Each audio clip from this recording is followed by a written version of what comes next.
क्या आपने सोचा है कि क्रिकेट में सिर्फ एक सिंगल लेने पर आपको 10 लाख रुपए मिल सकते हैं और सिर्फ एक बॉल फेंकने पर? क्या सिर्फ एक बॉल फेंकने के लिए आपको 9,86,000 रुपए मिल सकते हैं? नहीं, लेकिन ऐसा हुआ है। और ऐसा कहाँ हो सकता है? हमें और आपको थोड़ा थोड़ा आइडिया लग गया है कि ऐसा सिर्फ एक ही जगह हो सकता है और वो है टाटा IPL। जी हाँ दोस्तों, आपका स्वागत है एक और नए और धमाकेदार वीडियो में। मैं हूं अनमोल और आप देख रहे हैं अनमोल फैक्ट्स। और आज हम चर्चा करने वाले हैं टाटा IPL के अर्निंग मॉडल पर, यानी कि IPL में पैसा अर्न कहाँ से करता है। आपके मन में भी ये सवाल आया होगा कि जहां जो विनर टीम रहती है IPL में, जो IPL की फाइनल जीतती है, उसको सिर्फ 20 करोड़ मिलते हैं, लेकिन जो टीम रहती है ऑक्शंस में एक इंडिविजुअल प्लेयर्स पर 20 करोड़ से ज़्यादा, 20 करोड़, 24 करोड़, 27 करोड़ ऐसे बोली लगा देती है। तो आखिरकार इतना पैसा आता कहाँ से है? और आपने भी सोचा होगा कि क्या ये IPL की टीम सच में फ़ायदे में रहती होंगी या फिर नहीं।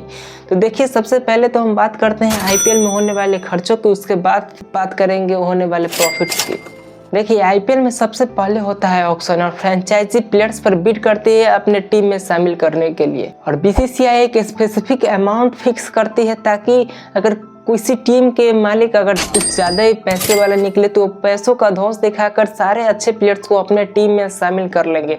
इस तरह से कुछ अनफेयर चीज़ नहीं हो, इसीलिए BCCI ने एक अमाउंट फिक्स किया है और उसके ही अंदर आपको पूरी टीम बनानी होगी, जो कि है अभी 120 करोड़ रुपए।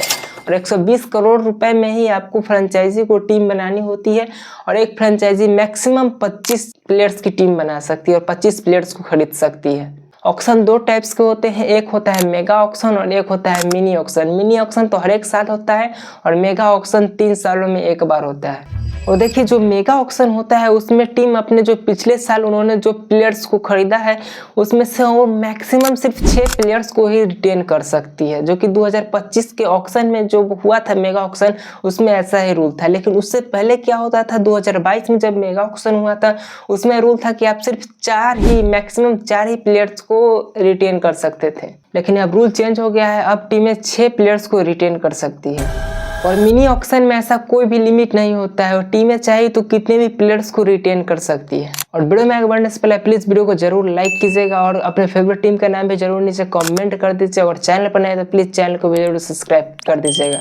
और दूसरे नंबर पर आता है फ्रेंचाइजीज फीस, जिसमें कि हर एक टीम को अपने रेवेन्यू का 20% as a franchisees fee BCCI को देना पड़ता है। और तीसरे नंबर पर आता है सपोर्टिंग स्टाफ्स, क्योंकि एक जो टीम होती है वो टीम में सिर्फ प्लेयर्स ही नहीं होते, उस टीम के पीछे एक पूरी फौज लगती है। जैसे कि टीम्स में हो गए उनके supporting staffs, coaches, head coach, physios, doctors, analytics और स्काउटिंग मेंबर्स, जो कि देश में चल रहे साल भर में जो डोमेस्टिक मैच चलते हैं उनमें जाकर वो हर एक मैच को देखते हैं, जिसमें कि वो नए नए टैलेंट को पहचानते हैं, जिसमें भी टीमों को काफ़ी पैसा खर्च होता है। और चौथे नंबर पर आती है लॉजिस्टिक एंड लग्जरी ट्रैवल, जिसमें कि जब IPL 2 महीनों तक चलता है तो टीमें सिर्फ अपने ही होम ग्राउंड पर नहीं रहती है, बल्कि वो ट्रैवल करती रहती है। जैसे कि बेंगलुरु से चेन्नई, चेन्नई से मुंबई, मुंबई से जयपुर, जयपुर से लखनऊ, ऐसे मतलब जब तक IPL चलता है वैसे टीमें ट्रैवल्स करती है। और ट्रैवल्स किस चीज़ से करती है? तो अपने चार्टर्ड जो प्राइवेट प्लेन्स रहते हैं उससे करती है, फिर वहाँ से उतरती है तो अपने प्राइवेट बसेस से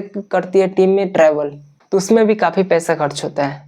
फिर आता है स्टेडियम रेंट, यानी कि फ्रेंचाइजी जिस भी स्टेट में है उस स्टेट की क्रिकेट एसोसिएशन से उनको जो स्टेडियम है वो रेंट पर लेना पड़ता है, जिससे भी मतलब मान लीजिए किसी स्टेट में है, जिस स्टेट की टीम है, जैसे कि मान लीजिए लखनऊ सुपर जायंट्स, तो उसको उत्तर प्रदेश क्रिकेट एसोसिएशन से जो स्टेडियम का रेंट देना पड़ता है UP क्रिकेट एसोसिएशन को। ऐसे ही हर एक टीमों के लिए होता है, यानी कि जो भी टीम जिस स्टेट में है उस स्टेट की क्रिकेट एसोसिएशन से उनको स्टेडियम रेंट पर लेना पड़ता है। फिर आता है सिक्योरिटी का खर्चा। आप देखे होंगे जिस दिन मैच होता है उस दिन स्टेडियम के बाहर और स्टेडियम के अंदर हजारों पुलिस ऑफिसर्स और प्राइवेट सिक्योरिटी गार्ड्स रहते हैं, उनका भी पैसा इन फ्रेंचाइजी को ही देना पड़ता है।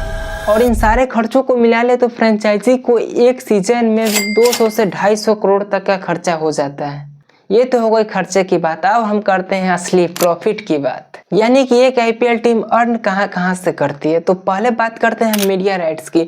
जो आप मोबाइल या टीवी में जो लाइव मैच देखते हैं उसकी भी बोली लगाई जाती है। और 2023 से 27 के लिए बोली लगाई गई थी 5 सालों के लिए 48,390 करोड़, यानी कि पर सीजन हो जाता है 9,678 करोड़, जिसमें कि 50% बीसीसीआई रखती है और 50% में सभी 10 टीम्स में इक्वली डिस्ट्रीब्यूट कर देती है, जिससे कि सभी टीम्स को 480 करोड़ मिलते हैं।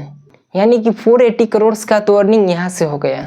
और फिर आता है टाइटल स्पॉन्सर्स। आप पहले देखते होंगे कि आईपीएल का टाइटल वीवो आईपीएल रहता था, लेकिन आपने अभी देखा होगा कि आईपीएल का है टाटा आईपीएल। तो इसके लिए भी टाटा ने बिडिंग की है और इसके टाइटल स्पॉन्सर्स के लिए भी बोली लगती है, जिसमें कि टाटा 5 सालों के लिए 250 करोड़ की बोली लगाई थी, यानी कि पर सीजन 500 करोड़। इसमें भी 50% बीसीसीआई रखती है और 50% में सभी 200 टीम्स में इक्वली डिस्ट्रीब्यूट करते हैं, यानी इससे भी पर टीम को 25 यानी कि 25 करोड़ की अर्निंग हो जाती है। फिर आती है टीम स्पॉन्सरशिप्स। आपने देखा होगा कि प्लेयर्स के जर्सी पर अलग अलग कंपनीज के लोगो रहते हैं, डिफरेंट ब्रांड्स के लोगो रहते हैं, उससे भी टीमों की अच्छी खासी अर्निंग हो जाती है। या फिर देखे होंगे कि उस प्लेयर के टीम के जर्सी में अलग अलग चीज़ों का एडवर्टाइजमेंट करते हुए दिख जाएंगे, उससे भी प्लेयर्स की अर्निंग होती है, यानी कि टीम की अर्निंग उससे भी होती है। और इन स्पॉन्सरशिप पर जो जर्सी पर लोगो वगैरह रहती है, इन सारे अर्निंग को मिला दिया जाए तो इससे भी तकरीबन 100 से 110 करोड़ तक की अर्निंग इससे भी हो जाती है। फिर आता है रेवेन्यू टिकट सेल से, यानी कि हर एक टीमें अपने अपने होम ग्राउंड पर साथ साथ मैच खेलती है और इससे जितना भी रेवेन्यू जनरेट होता है उसका 80% ये टीमें रखती है और 20% बीसीसीआई ले जाती है। जिसमें कि हम बात करें 2025 में सबसे ज़्यादा अर्न करने वाली टीम थी टिकट सेल से आरसीबी, जिनका कि रेवेन्यू 45 करोड़ से भी ज़्यादा हो गया था। और सबसे कम अर्निंग करने वाली टीमें थी गुजरात जायंट्स और पंजाब सुपर किंग्स। और इसके अलावा आपको लखनऊ सुपर जायंट्स और गुजरात टाइटंस को अलग से इंस्टॉलमेंट फीस देनी होती है, यानी कि जो ये टीमें जब को खरीदा गया था, एक टीम को 5,000 समथिंग में और एक को 7,000 समथिंग करोड़ में, तो उस समय उनका पूरा पेमेंट नहीं की थी इन मालिकों ने बीसीसीआई को, और इसीलिए बीसीसीआई इनसे इंस्टॉलमेंट में पैसा लेती है। यानी कि गुजरात टाइटंस को पर ईयर 562 करोड़ और लखनऊ सुपर जायंट्स को 709 करोड़ एज अ इंस्टॉलमेंट देना पड़ता है। तो ये थी कहानी पूरा आईपीएल की कि आईपीएल में रेवेन्यू जनरेट कैसे होता है और टीमें प्रॉफिट में या फिर लॉस में कैसे रहती है।